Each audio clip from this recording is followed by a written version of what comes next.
Hello and welcome to Sounds Heal Podcast. I am your host, Natalie Brown, and thank you so much for joining me as we continue to explore the fields of sound healing, sound therapy, and generally the use of sound for health and wellness.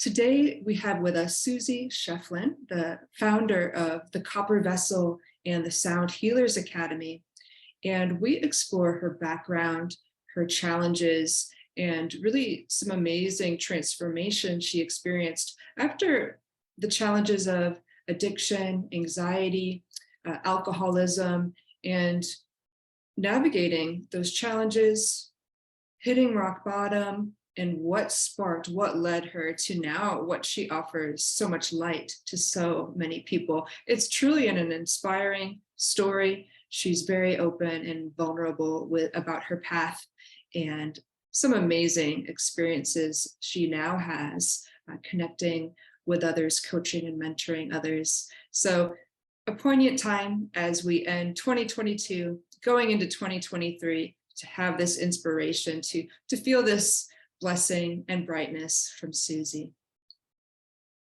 This podcast is sponsored by the Om Shop and Spa, located in Sarasota, Florida.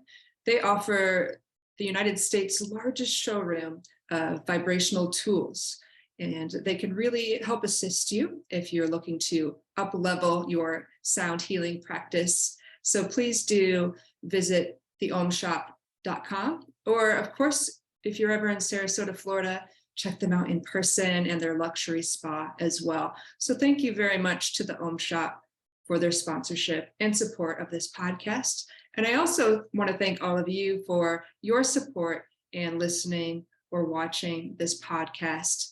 It really means a lot that you are investing time and learning as well as you listen to these episodes. And so please do subscribe, like, all the things so even more people can access these archives of wonderful conversations and perspectives in the field of sound work. Please enjoy this episode with Susy Schieffelin. All right, Susy, great to be with you. Thank you so much for joining us for this podcast. It's a blessing to have you. Thank you for having me. It's so wonderful to be here with you, Natalie. Thank you. And I would love to start, you have such a beautiful journey, your story of transformation. So let's go back, wherever you want to, those kind of things that really initiated these sparks into your transformation, your own personal journey. Oh my gosh. It's been an incredible journey, and really a lifelong journey. And when I look back, it began at a very young age.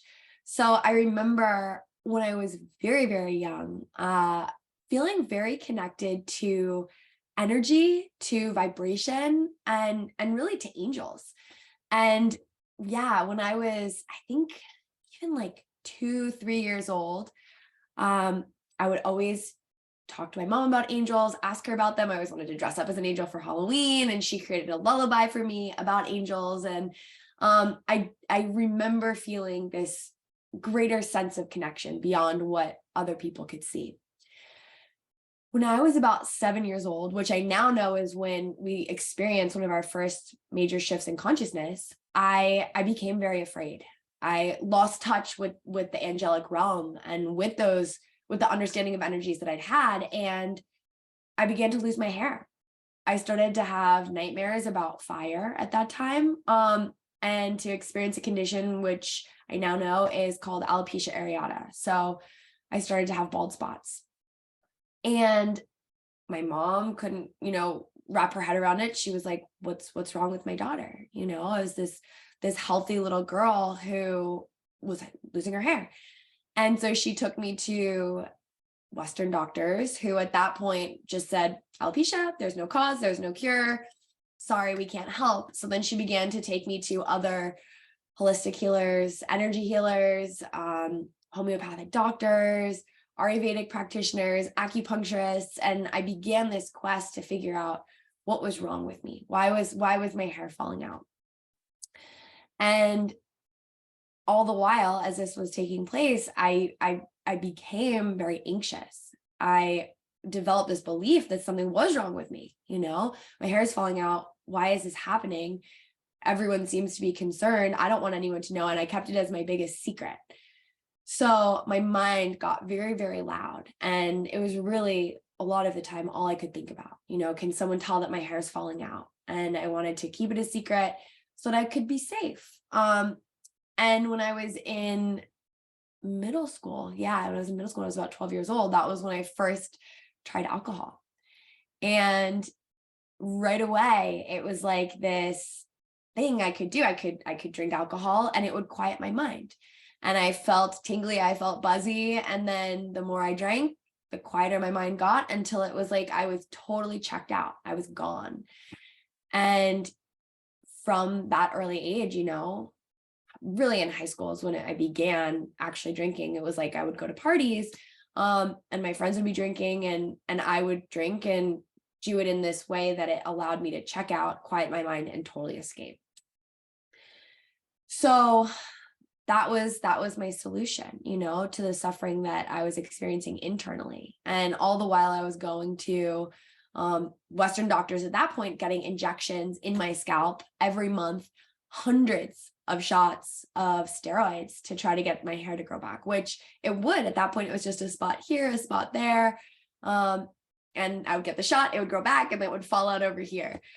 So yeah, it was crazy. And it was stressful on top of the stress that I already experienced of feeling like there was something wrong with me and having my hair fall out. So my hair was falling out.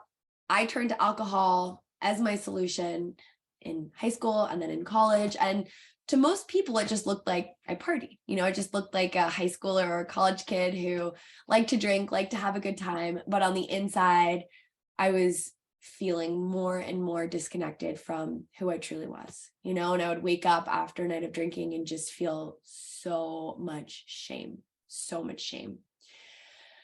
And it took me down a dark path where after I graduated from college, I realized, these loud thoughts in my mind and this fearful thinking, it's anxiety. So I got all these prescriptions. I went to doctors again, and they prescribed me, certain prescription pills to help me feel better. And then I mixed them with alcohol and I mixed them with other drugs, and it got really bad, where I now was not only blacking out when I drank, I was also passing out. And I was in New York City, and I would pass out in a bar or in a taxi, and I would wake up in the emergency room, not knowing what had happened, not knowing how I'd gotten there. So, it was not good. And I started to really realize, like, this isn't a way to live. If I keep going like this, I'm not going to live. And I was trying to stop drinking, and I started asking for help. I went to therapy. At times I even took another drug called antabuse, which if you take it and you drink on it, you will get physically ill. And I still would reach for alcohol. I just felt so uncomfortable with who I was. And anytime I was in a social setting or like starting to feel emotions that were uncomfortable, I had to reach for a glass of wine or whatever it was. So it continued, and I was struggling, and I would try, and I would go for 3 months or 6 months and keep coming back to either a joint or a glass of alcohol or a pill, until I hit rock bottom in 2015, when it got to a point where I didn't want to live. I remember there was a day where I'd been drinking all day. I went to a concert, and I came home, and I just felt so stuck and frustrated, and I hated myself so much because I wanted to feel better, and I felt so angry at the world and angry at, I didn't really have a strong connection with God at that time, but it was like I was angry at God. Why is my hair falling out? Why can't I feel at peace? Why does every attempt that I make to try to feel better just lead me down this darker path? So by the grace of God, after one night in the bathtub with all my pills, where I really had the intention of taking my own life, I woke up the next morning and I heard this new voice in my mind, which said, Susy, wake up and live. And yeah, total miracle, truly. And so I went to rehab for 30 days. And at that point, I got off all the pills. I stopped drinking. And for 30 days, I got clean and sober. And I was in this sort of bubble where I could focus on healing. And in rehab, I began a daily gratitude practice. I began meditating every day. I practiced yoga.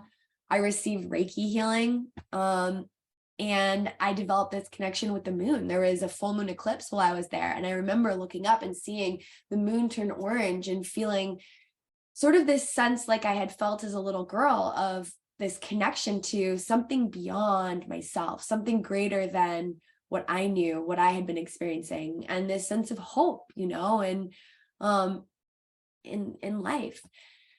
And I also got to do music therapy in rehab, which was my first experience working with sound as a healing modality consciously. And it didn't look like the way that I share sound healing today. It started off by just listening to music. And she would say, pick a song and listen to it and feel. And oh my gosh, I remember after one session going out, and there was a fireplace a fire pit at the rehab that I was at. And I just went out and I just cried. And it was like I cried years of tears that had been stuck within me, And when I got out of rehab, I continued a meditation practice. I continued a gratitude practice. And I started to notice, these signs and messages from the universe, whether it was like an angel number or just hearing someone say exactly what I needed in that moment. I started to really see how God and the universe was working for me, how it was always unfolding in my favor. And yeah. And I started to follow the messages and the signs and take them as confirmation and validation. And that led me to eventually move out to California. And at that point, I was still feeling really anxious, having panic attacks sometimes every day. And I went to a sound bath. My aunt, I came out here and she said, let's go to a sound bath. And a lot of times when people experience a sound bath for the first time, they're like, what is a sound bath? What do I need to do? Do I need to take my clothes off? Like, am I getting in a bath? I didn't have any of that. It was like this knowing. I was like, yes, sound bath, of course, this is what we're going to do. And in that experience, it was like coming home. I felt a sense of peace. I felt a sense of wholeness. I felt really a sense of what I'd been searching for all those years. And so I kept going. Yeah. Yeah, I can, when you were just expressing about that first sound bath, I can sense that you still hold that feeling with you, because it was so profound to your transformation at that time.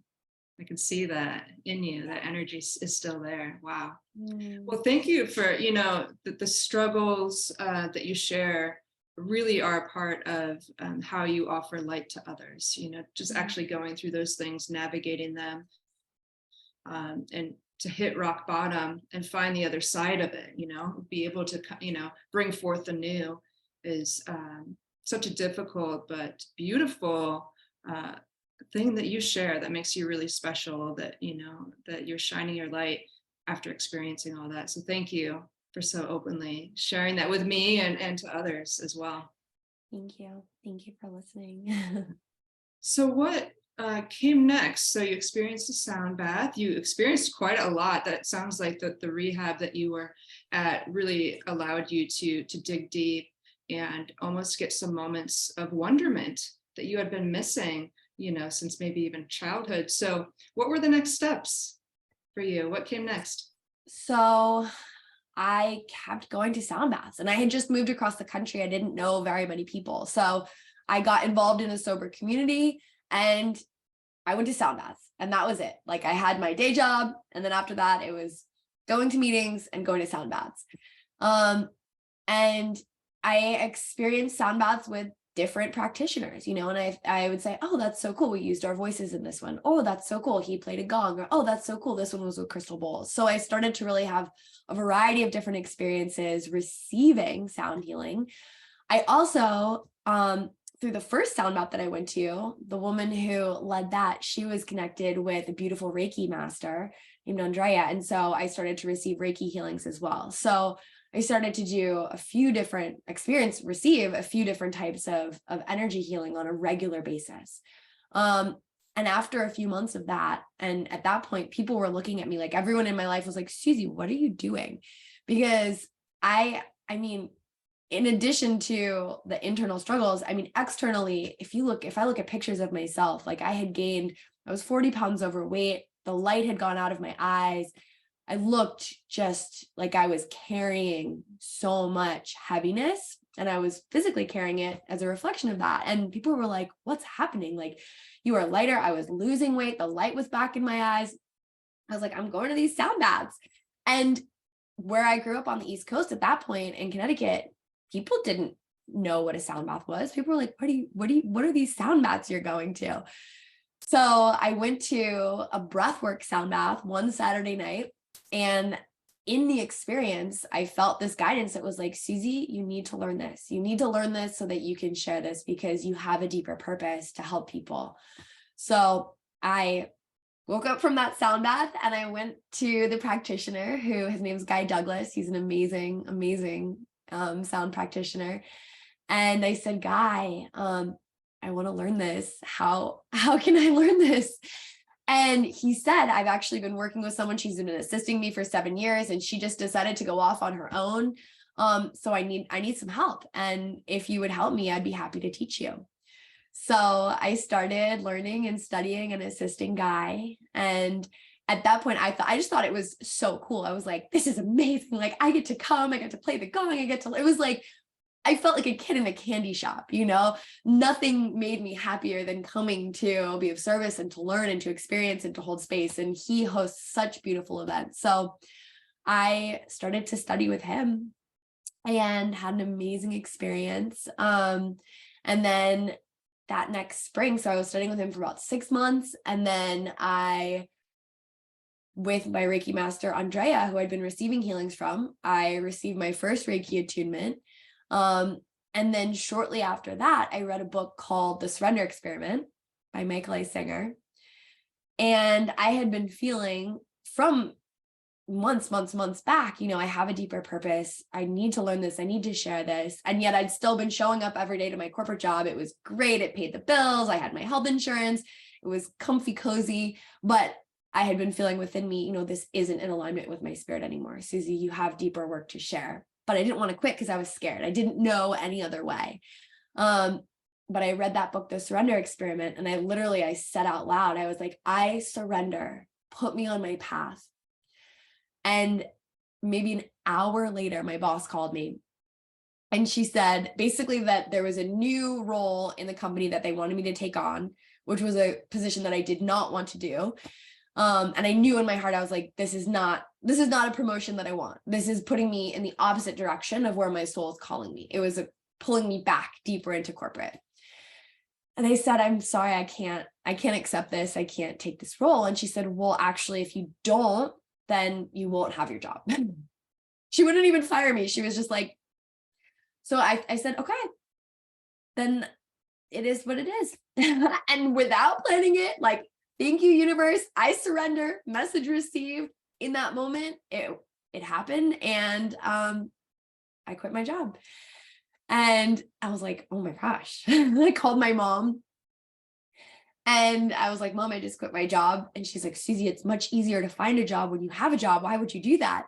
And I said, Mom, I'm not finding another job. I said, I'm a healer now. And this is my mom in Greenwich, Connecticut. Like, what do you mean you're a healer now? Like, what are you talking about? And I said, I don't know. I just know that I have work to do, and this has created the space for me to do it. So yeah, I didn't. And at that point I had one crystal bowl of my own. I had one frosted crystal bowl. So I reached out to a few contacts, including the amazing woman, Arlene, who I'd been to that first sound bath with her. And I said, I need bowls. I'm a sound healer now. And I connected with an amazing woman who sold crystal tone singing bowls. And I went down to Redondo Beach and I got my first 3 Crystal Alchemy singing bowls. And I began to play them, and I began to read every book I could find. And I mentored with her, Geraldine Glass, and I studied and practiced and played and began to share my work.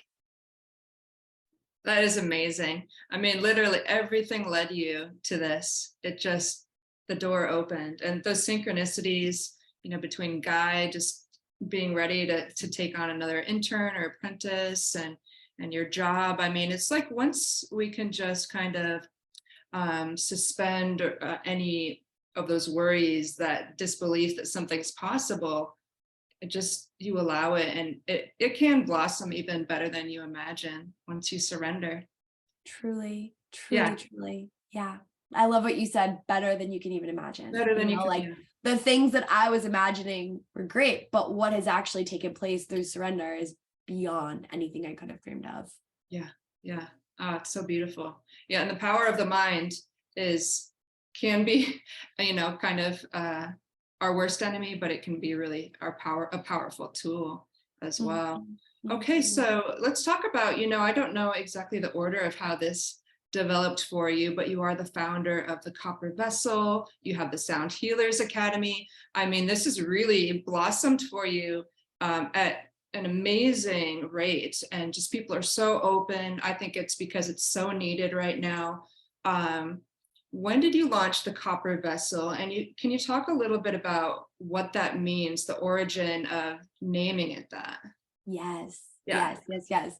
So a few months before I had taken my first Reiki training, and a few months before I left my job, when I was studying with Guy, I felt this business coming through. I knew, I was like, there's something greater for me. And I was thinking about it and feeling into it. And what I felt inspired to create first was a platform to just share inspirational messages. So I thought, I'll get on Instagram and I'll do that. And I was trying to think of a name. And, is it Susy Schieffelin? I already had my personal, but I felt like this was separate. I wanted to reestablish it.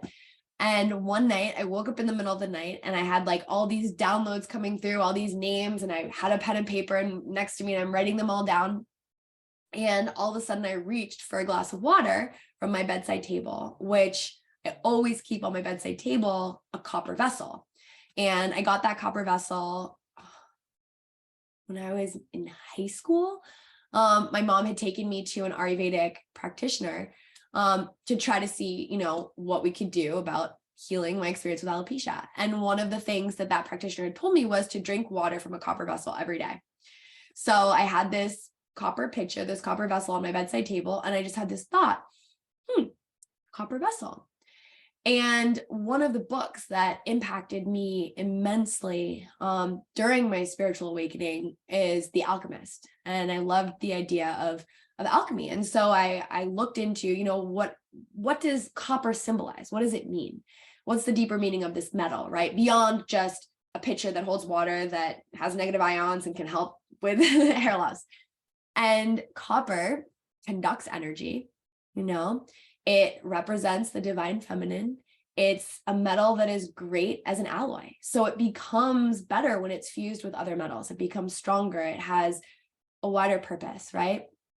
And I love the fact that the word vessel, it's like it's holding things, but also can be, a channel. So this idea that it's not me as like the Susy show, and it's not the golden vessel or the platinum vessel. Like it's a humble, practical, healing material substance that becomes what it needs to become in order to serve.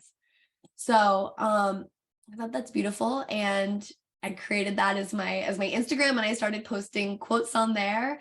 And when I left my job, I made that as my business name. And how I began my business, I had no experience creating business. And that's one of the reasons why the Sound Healers Academy, which I'll share a little bit more about as well, why it exists. And it's because when I was starting my business, I had no idea what I was doing, and they don't teach you in a yoga teacher training most of the time. They don't teach you in a Reiki healer training most of the time, or even in many sound healing trainings, how to then take these skills that you're learning and build a business that can actually support and sustain you, right? So I was figuring it out as I went, and I reached out to many mentors, and I hired coaches, and I hired lawyers and accountants and people who could help me learn how to build my business. And so first thing that I did with that Instagram and with that name was I created a logo. So my aunt was she is a graphic designer, and she helped me to create my logo. And I built my own website on Squarespace, and I just started marketing word of mouth that I'm a sound healer now. And my background in my past life career, which was in luxury lifestyle management, I also did a lot of PR and marketing. So I did PR and marketing for a printing company at one point and for a Michelin-starred restaurant group at one point. So I had an understanding of how to sort of spread the word. So I started to put the word out there about what I was doing and what I was sharing. And I started to, build out the marketing materials, and I established my business legally. I hired a lawyer to help me form an LLC, to help me draft legal contracts and waivers and agreements so that I could feel safe taking on clients, right?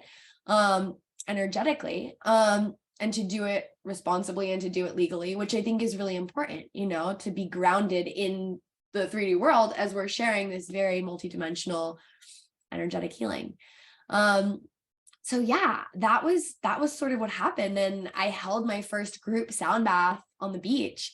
I lived right near the beach, and I had gone on a 10-day silent meditation retreat. I'd gone to sit Vipassana. And while I was there, I got this hit that was to go to the beach and just play my bowls and see who would come. So it was July 22nd, I remember, and I texted everyone I knew. I sent out an email to everyone in my contacts, and I said, come to my sound bath. I'm going to be playing on the beach. It was a full moon, and 26 people came. I did it by donation. They gave me like $500 in donations, and it was a beautiful event.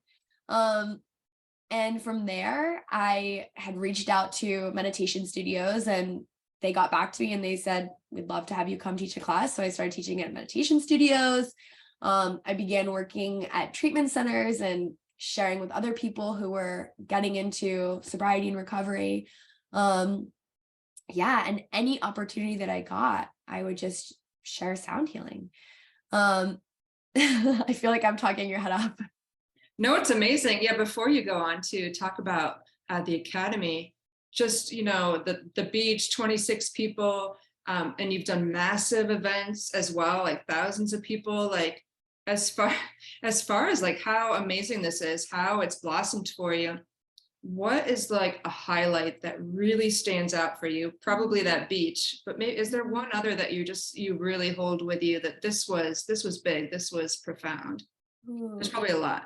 There's so many. The beach was, that first one was incredible. I would say another really cool experience that I got to have was I got to play singing bowls at the Hollywood Bowl with the LA Philharmonic.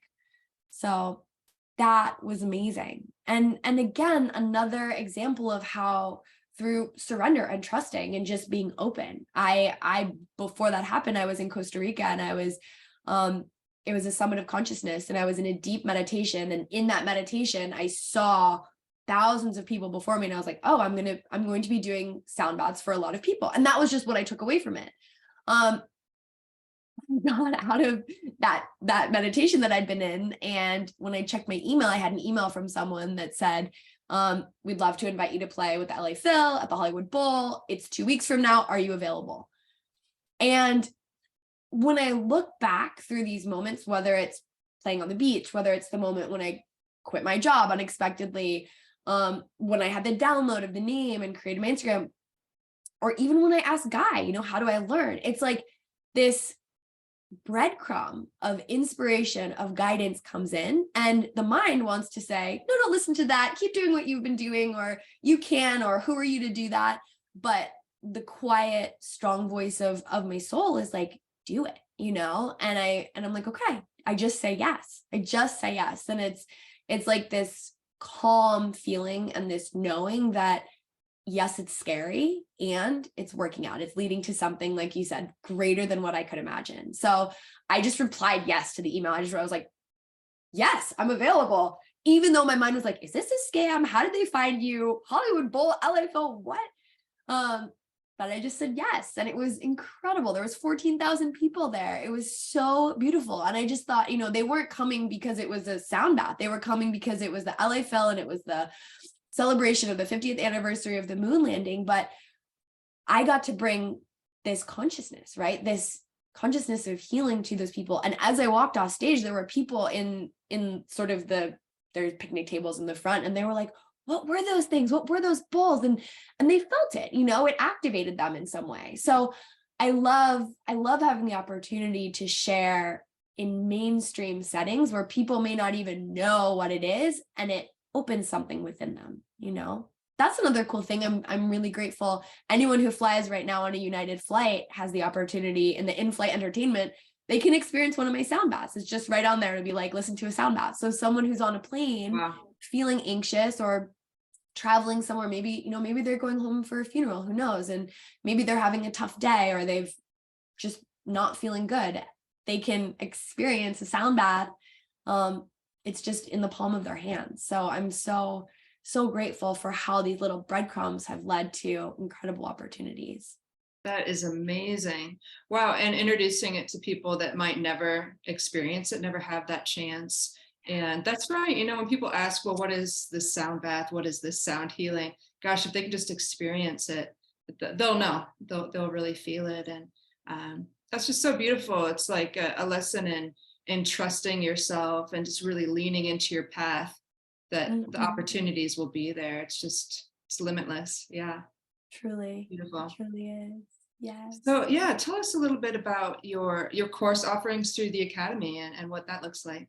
Yes. So I founded the Sound Healers Academy with the intention of empowering and inspiring other teachers and healers to learn the sacred art and science of sound healing, to embody healing for themselves, and to be able to confidently create a business sharing their offerings.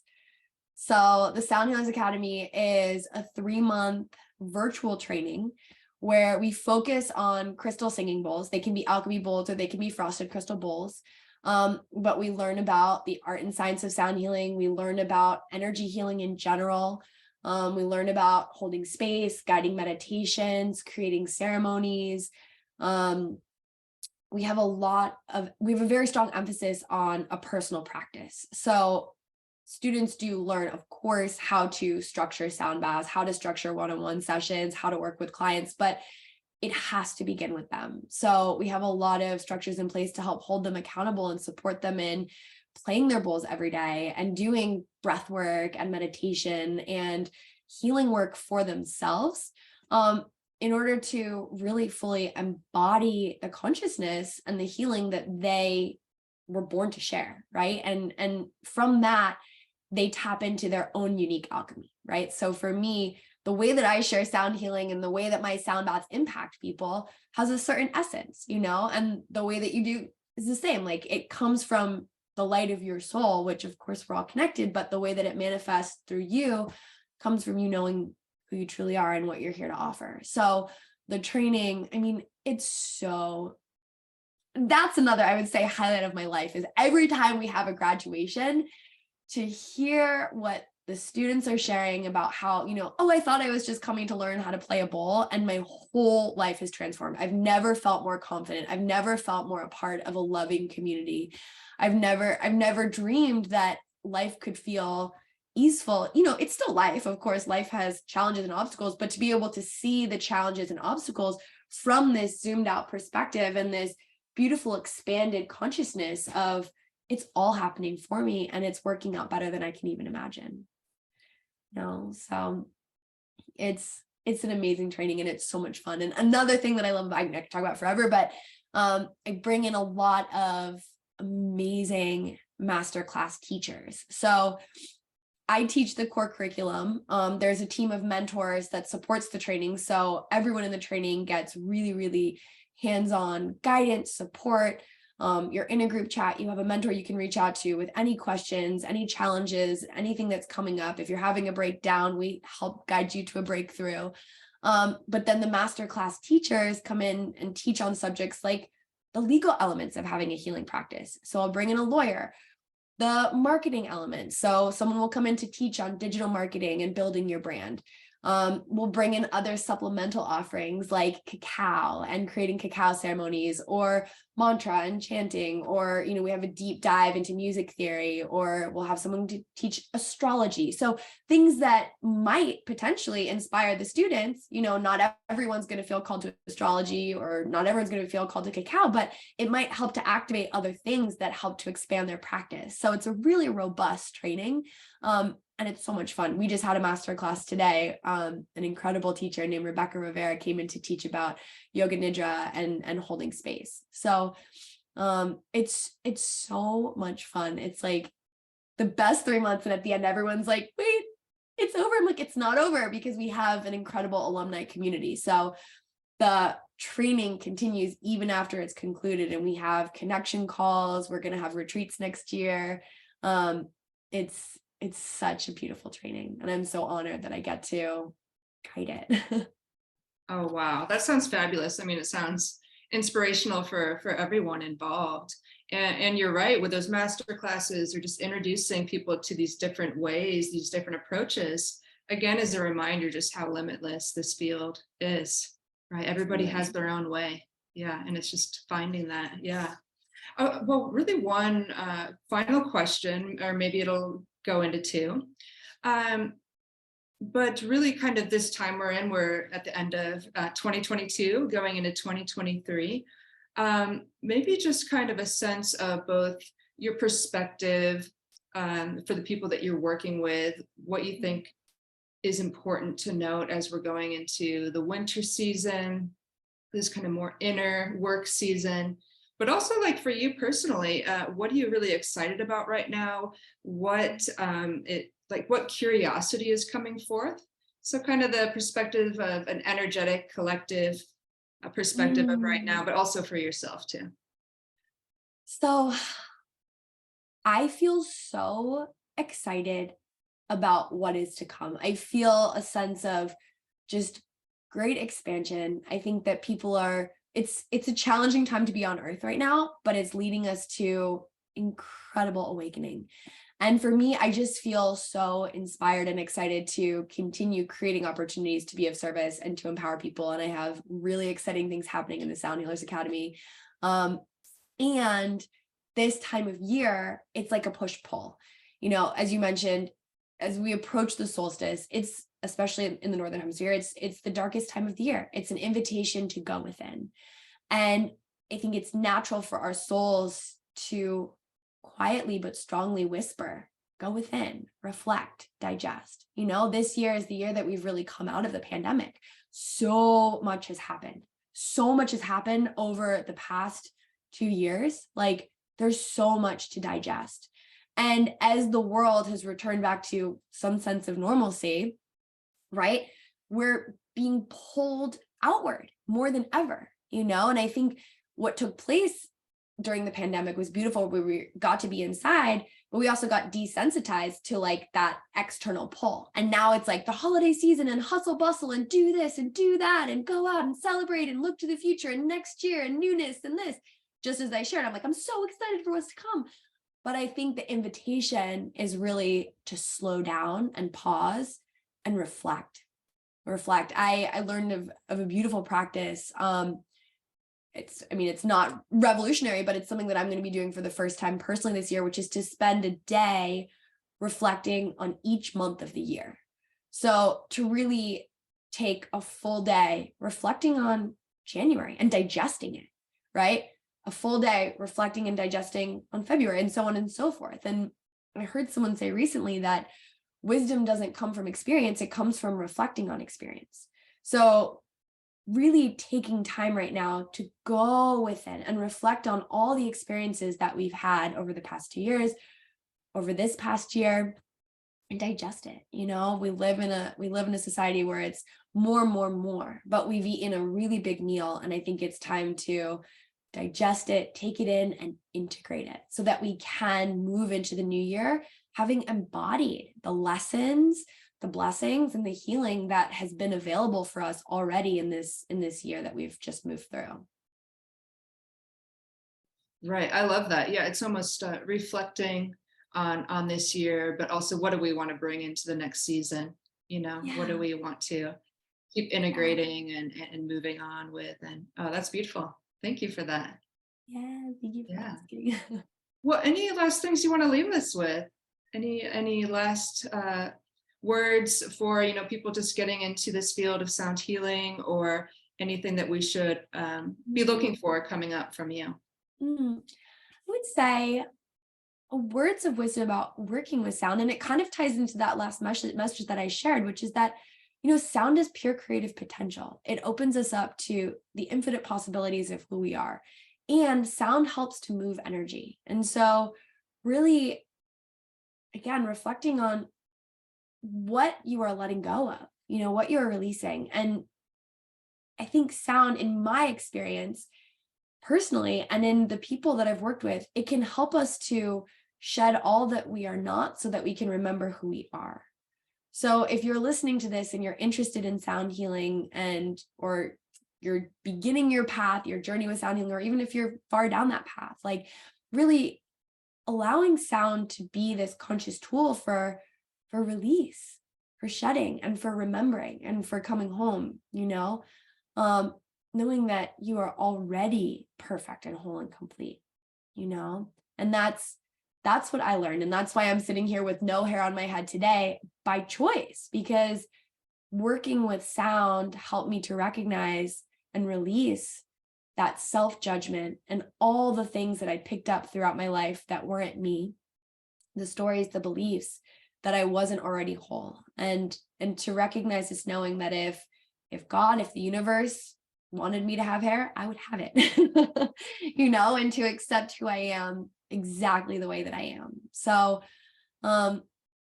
yeah, using sound as a tool for remembering, I think, is something that I'd love to leave people with, remembering that you already have all that you need.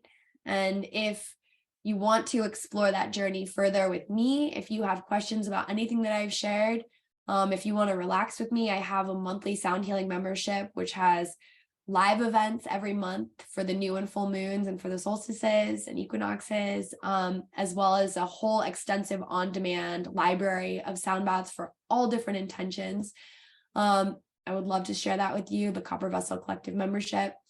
If you'd like to learn more about the Sound Healers Academy, I would love to connect, and I'm happy to personally get on a call. Be careful, I don't know if people are listening to this, but happy to personally get on a call with anyone who's interested or has questions about it, to see how it might serve you and help support you in your journey. So I'm here on earth, I know, to serve, to be of service, and to help spread a message of healing and empowerment and unconditional love. And I hope that something that I've said today has inspired you, and anyone who's listening, and offered a message of hope, that anything is possible, when we let go of all that we're not, when we let go of the fear and the stories and open to the truth and the wholeness of who we really are. Well, thank you so much, Susy, for being here with us, for sharing so much and being open and really leading from your heart, from your higher guidance, and shining your light so bright. You truly are an inspiration. Thank you. Thank you. Thank you for tuning into this episode of Sounds Heal Podcast, sponsored by the Om Shop and Spa. You can keep up to date with what's coming up next at soundshealstudio.com. Check things out on Facebook at Sounds Heal Studio, and you can listen to all previous podcasts as well as music meditations on the YouTube channel at Sounds Heal Studio.